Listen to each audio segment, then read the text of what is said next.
Hola, mi nombre es John Pablo Ardila, soy estudiante de Derecho de la Universidad Nacional de a Distancia UNAD.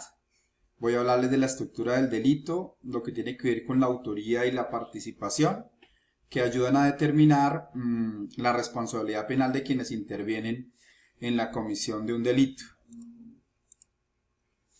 La dogmática aplicable a estas figuras de autoría y participación se basa principalmente en la teoría del dominio de hecho, que distingue entre autores, quienes tienen el dominio del hecho, y partícipes, quienes son los que únicamente colaboran. La autoría está basada en los artículos 29, incisos 1, 2 y 3 del Código Penal colombiano y se refiere a quien realiza directamente el hecho delictivo. Existen tres modalidades principales: la directa, la coautoría y la mediata. La directa es quien ejecuta el delito por sí mismo, por ejemplo, quien dispara un arma y mata a otra persona. La coautoría ocurre cuando varias personas realizan conjuntamente un hecho delictivo y para eso se dividen las tareas o actividades. Por ejemplo, en un robo donde uno vigila, el otro está amenazando a las víctimas, o una víctima y el otro toma los objetos de esa persona. La autoría mediata es cuando se utiliza a otra persona como instrumento para cometer el delito. Por ejemplo, cuando se engaña a alguien para que entregue información confidencial sin que lo sepa. Cuando hablamos de la participación, está fundamentado en el artículo 30, incisos 2 y 3 del Código Penal colombiano y tiene que ver con la intervención en un hecho ajeno. Se refiere a aquellas personas que contribuyen al delito sin necesariamente ser los autores directos. Existen dos formas principales: la instigación o determinación y lo que llamamos el determinador, la persona que la ejecuta, que es quien instiga o induce dolosamente a otro a cometer el delito o una conducta antijurídica. Por ejemplo, cuando alguien convence a otra persona de robar ofreciéndole una recompensa a cambio.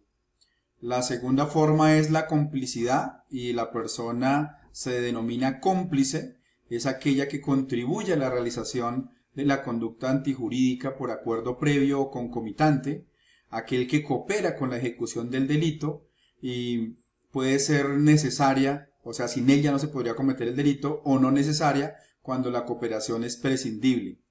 En el ejemplo del robo al banco, si alguien convence al ladrón de cometer el delito, este sería el instigador. Y quien le proporciona información sobre la seguridad del banco o le presta el arma sería un cómplice. También el Código Penal colombiano habla del interviniente, que no tiene las calidades para ser autor, pero funge como tal en coautoría con el sujeto activo calificado.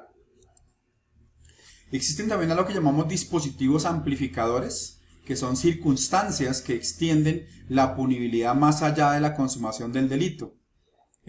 Básicamente son tres: la tentativa, la conspiración y la proposición. La primera está estipulada en el artículo 27 del Código Penal colombiano. Es cuando se inicia la ejecución del delito, pero no se consuma por causas ajenas a la voluntad del autor.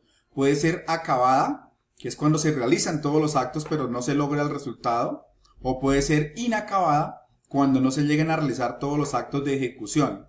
Por ejemplo, si el ladrón entra al banco armado, pero es detenido antes de tomar el dinero, estaremos hablando de una tentativa inacabada. Pero si él logra tomar el dinero y es capturado al salir, sería una tentativa acabada.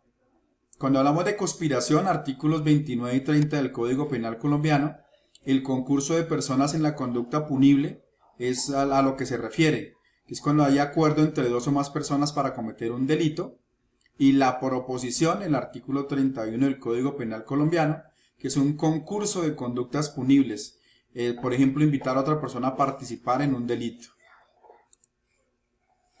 ¿Qué dificultades tienen estas figuras? ¿O qué retos o desafíos surgen para un juez a la hora de valorarlas o de evaluarlas? Pues uno, distinguir entre coautoría y la complicidad necesaria. Dos, determinar el grado de dominio del hecho en la autoría mediata. Y tres, establecer el momento exacto del inicio de ejecución en la tentativa. Para analizar los casos propuestos dentro de la asignatura en el último trabajo, tenemos el primero. Nazario, valiéndose de una máscara y un revólver, le quita la vida a su padre con el propósito de acceder a su fortuna, siendo capturado por los vecinos cuando pretendía abandonar el lugar de los hechos. En este caso nos preguntan ¿qué tipo de autoría se enfrenta Nazario? Pues Nazario sería el autor directo del delito de parricidio, porque ejecutó personalmente todos los elementos del tipo penal. Le dio la muerte a su padre, usó una máscara y un arma, pero a pesar de que son algunas circunstancias de la ejecución, no alteran su condición de autor directo de acuerdo con el artículo 29, inciso 1 del Código Penal colombiano.